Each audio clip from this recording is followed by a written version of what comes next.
focusing very much on the FA Cup final coming up against Manchester City. For Forest, have they hit a blip at completely the wrong time of the season after, of course, being in the top 5 for the rest of the campaign? With 3 games to go, they find themselves 6th in the table, and according to the bookies, what?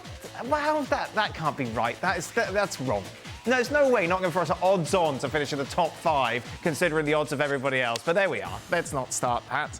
Now's not the time to argue with ESPN Bet. Well, you just did, Dan. Well, I did, because that can't be right. There we are. Who's here? Jules, Mario and Jan are with us. You look at the top 5, Mario, and it's actually been a very good weekend for your Chelsea, hasn't it? Very good. Very good to see, you know, the star boy, you understand, Palmer scored his penalty after 3 months not scoring. He gave an answer to it. He said, I don't care what people say because it makes me work harder. And I feel like I'm comfortable. You saw him growing in the game, you understand. When the game started from till the end, you saw, you know, glimpses of him being himself again. And when it kicked off, it wasn't as much. But later on, I think they won convincingly. So that's why I feel like that position they can. What did I say prior to that? I said no. And I will keep it no. You know why? Because then it becomes a yes. Because when I say yes, no, my God, please don't do anything crazy, because you guys need the Champions League. You need the Champions League, guys. They know it. There's no secret about it.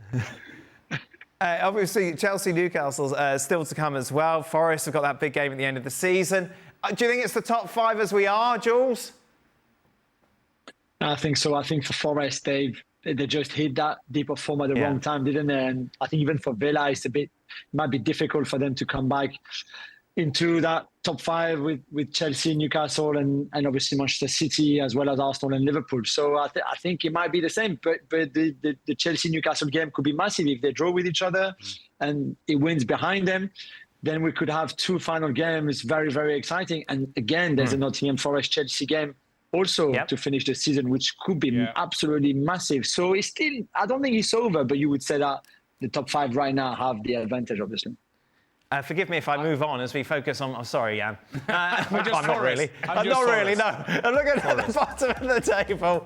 Of course, Manchester United sit in 15th, another defeat for them this weekend. Forest, for Spurs, they managed to draw against West Ham. Both, of course, are favourites to advance the final of the Europa League, given their first leg results. United with that brilliant performance in Spain to beat Athletic Club. Meanwhile, Spurs, as was expected, getting past Bodo Glimt 3-1. Still second legs to come. But let's say it is United against Spurs in the final. And I'll start with you, Jan. Whoever wins that, does it save their season? First of all, I think that Bodo Glimt will go into the final. That is my first point. I have to say that, and I give you the reasons for that. No, I didn't really ask. I don't want to know the reason for that. So if it's Manchester United against Bodo Glimt in the final and United win, does it save their season? Yeah, but if you say who will save the season of Tottenham, Manchester United, I think Bodo Glimt will come. But fair enough, if that is going to be the final, I think that Bodo Glimt will knock Spurs out. But having said that, I think neither of the manager of Spurs and Manchester United will survive the summer. I think that Manchester United learned last season that winning a final was not enough. I think Sir Jim Ratcliffe has learned that. Will he do it again? I'm not sure about that. And a Spurs feeling, I hope for Ange Postecoglou, great man, great lad, but I doubt to win the Europa League is not enough for him either.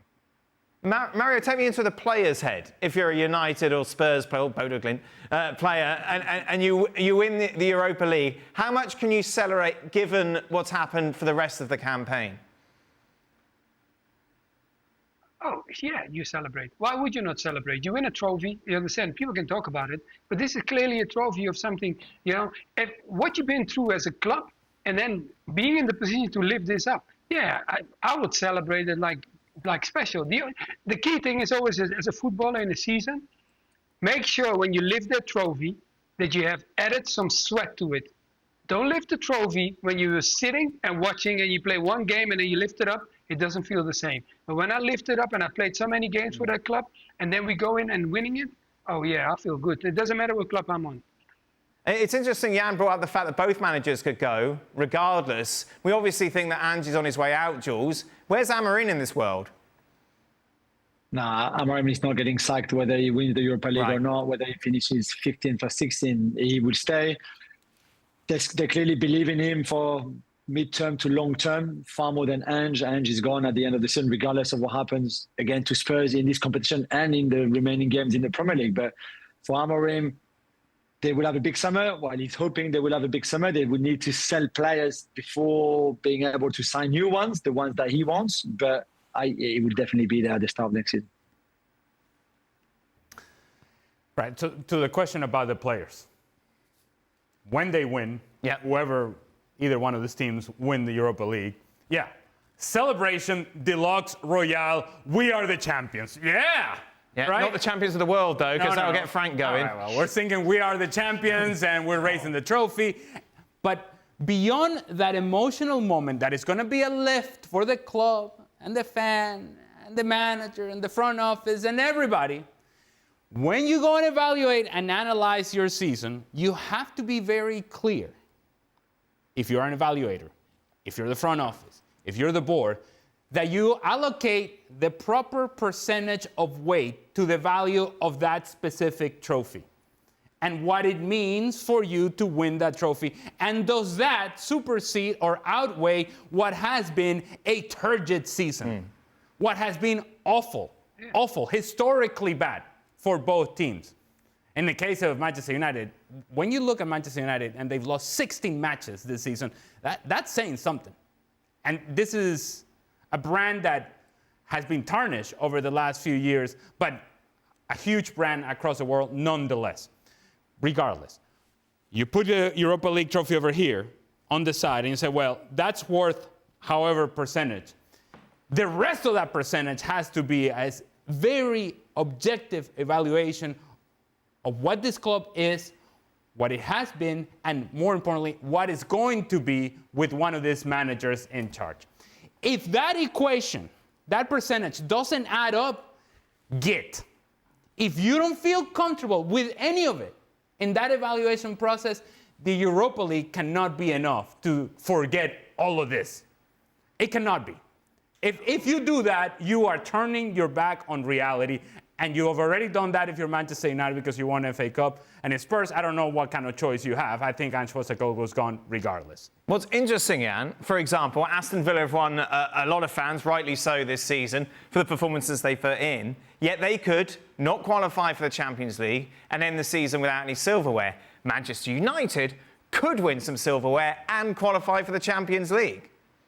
Yeah, absolutely. I was at Villa Park on Saturday and they played Fulham. If Fulham won that game, they would be 3 points behind Aston Villa.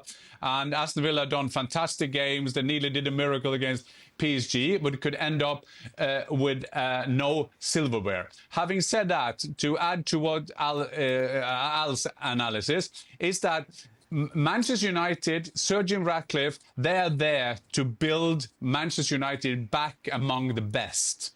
A trophy like the Europa League, the League Cup, or the FA Cup won't help you there. They have to see a development.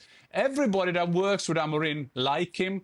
He's good for journalists. He's always there. He's there for you. But can you imagine that Manchester United at that position on the table, and don't come with that thing that is not his team. I can give you 15 managers in the top 5 leagues who don't have their team, and they still manage to get that sorted. So if he saves his position as a Manchester United manager, it's not because he won the Europa League. It's because they think that he can, some of a miracle, the head of recruitment at Manchester United will find gold somewhere. Somewhere we don't know at the moment, because who will like to come to Manchester United now to improve them? And if they're going to play for his system, they need 8, 9 new players. And they have to start, like Jules saying, to sell players. And who will take these players after a season like this? So please, that thing that he's 100% safe, I'm not having that. Just to confirm, as we're talking for hunting for gold, those odds were to finish in the top 6, not the top 5. Therefore, there was a little bit of confusion.